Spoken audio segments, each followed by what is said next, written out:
warahmatullahi wabarakatuh. Nahmaduhu wa nusalli ala rasulil karim. Amma ba'd. Fa'udhu billahi minash shaitanir rajim. Bismillahirrahmanirrahim. Shahru Ramadan alladhi unzila fihi al-Qur'an hudan lin-nas ila akhiril ayah.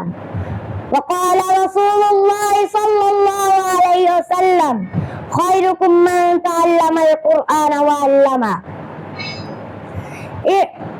أو كما قال عليه الصلاة والسلام। মারকাজ Tahfiz model মাদ্রাসা কর্তৃক আয়োজিত সাপ্তাহিক সেমিনারের সম্মানিত সভাপতি, বিশেষ অতিথি, শিক্ষক মন্ডলী, অভিভাবকবৃন্দ ও দূর দূরান্ত থেকে আগত মেহমানগণ, সবাইকে আমার অন্তরস্থল থেকে এক রাশ ফুটে থাকা লাল গোলাপের শুভেচ্ছা। সম্মানিত উপস্থিতি, আমি সর্বপ্রথম শুকরিয়া আদায় করছি আল্লাহ তাআলার উপর, যিনি সারা বিশ্বের মালিক। তারপর দুরূদ ও শুকর আদায় করছি মহান মুক্তির মানব হযরত মুহাম্মদ সাল্লাল্লাহু আলাইহি ওয়াসাল্লামের উপর, যিনি সৃষ্টি না হলে এই পৃথিবীর কিছুই সৃষ্টি হতো না। তারপর ধন্যবাদ জানাই আপন মা বাবাকে, যাদের ওসিলায় আমি এই পৃথিবীতে এসেছি। সর্বশেষ ধন্যবাদ জানাই আয়োজক কমিটিকে, যারা আমার মতন একজন নগণ্য ব্যক্তিকে এই মহান আলোচনায় কিছু বলার সুযোগ করে দিয়েছেন। আমি এই মহান আলোচনায় বিশ্ব মানবতার কোরআনের অবদান নিয়ে কিছু বলার চেষ্টা করব ইনশাআল্লাহ তাআলা। সম্মানিত অতিথিবৃন্দ, মানব জীবনের প্রত্যেক পড়াতে মিশে আছে আল কোরআনের অবদান।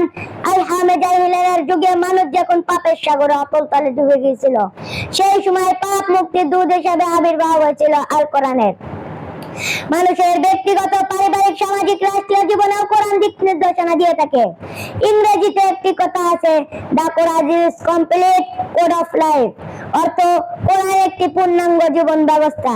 পৃথিবীতে যারা সুদ, ঘুষ, নারীর ইজ্জতহরণ ও কন্যা সন্তানের জীবন্ত কবর দেওয়ার মতো জঘন্য কাজ করেছে, তাদের মধ্যে অনেকেই কোরআনের আলোতে নিজেকে আলোকিত করে দান, সাদকা ও সম্মানিত মেহমান, আল্লাহ বলেন শাহরু রমাদান আল্লাযী উনজিলা ফীহিল কুরআন হুদাল লিন-নাস,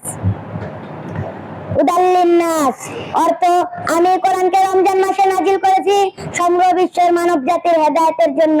সূরা বাকারা আয়াত 185।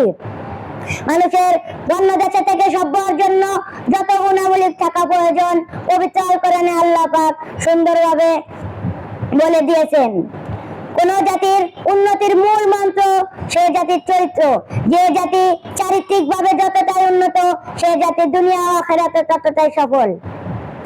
হযরত মুহাম্মদ সাল্লাল্লাহু আলাইহি ওয়াসাল্লাম বলেন, ইন্না মিন হাব্বিকুম ইলাইয়া আহসানাকুম আখলাক, সেই ব্যক্তি আমার কাছে প্রিয় যার চরিত্র সবচেয়ে ভালো। পবিত্র আল কোরআনে আল্লাহ পাক বলেন, ইয়া আইয়ুহাল্লাযীনা আমানু তাকুল্লাহা ওয়া কুনু মা'আস সাদিকিন, অর্থ অসৎসঙ্গ ত্যাগ করো, সৎসঙ্গ ধরো।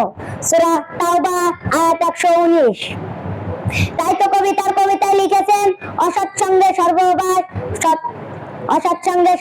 সৎসঙ্গে সর্ববাস।